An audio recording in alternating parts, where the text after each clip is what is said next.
Hey, what is up guys? MKBHD here. Alright, we finally have it. It's finally here. After many leaks and much anticipation, the iPhone 11 is officially official. So there's going to be a separate video on the also new iPhone 11 Pro.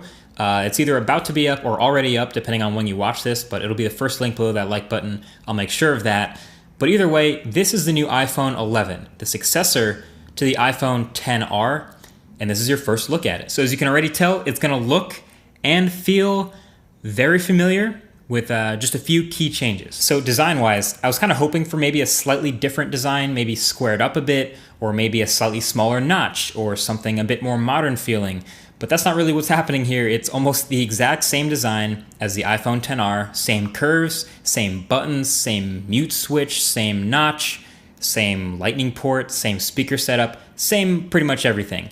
The display is still an LCD. It's a 6.1 inch liquid retina display. Still the same roughly 720p resolution, no bump there. But what's different is the Apple logo on the back is now moved down a bit to the exact center of the phone, and it no longer has the iPhone text, just the logo. And really the main new feature on the outside, as you can tell, is the camera. And that's really the main theme here. That's the main focus, if you will, of the iPhone 11. It's the camera.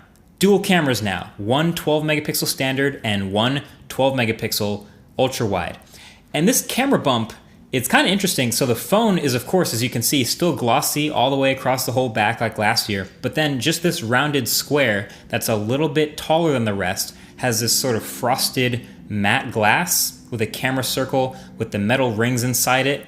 And they sort of raise at two different levels. So it's the square camera bump and then the camera bumps inside of the camera bump, and you can feel that. It's definitely unique, and it's easily the most polarizing part of the whole phone. Some people like it, some people hate it. To me, I've been staring at it for so long shooting this video that it just kind of looks like any other iPhone at this point. It's fine, but actually it's basically the opposite of the iPhone 11 Pro, which has a frosted glass back on the whole phone, but then a glossy glass camera square. So fun fact. But anyway, like I said, 11 Pro video is separate.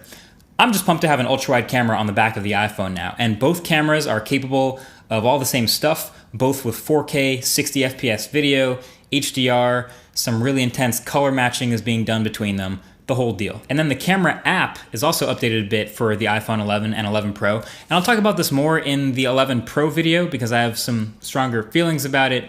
But generally, it's pretty familiar, but there are some tweaks. So when you first open the camera app, the app kind of hints at ultra-wide by showing you this faded out extra wide shot that's wider than your current frame, but not in your shot. And then you can hit that 1x button at the bottom to punch out to ultra-wide, and then you get everything in there. That is your glorious iPhone super wide camera. This is going to be great for, again, people who are shooting a lot of iPhone video. Those vloggers, it's 4K. The iPhone is still IP68 water resistant, so it can get kind of wet like a GoPro if you want to. I don't know, I'm just glad they finally got on this ultra-wide train. So that's good. The selfie camera on the front is also now upgraded. It's now a 12 megapixel camera, and it's a tiny bit wider. And you can access this extra little bit of wideness by hitting the little expansion button in the middle, or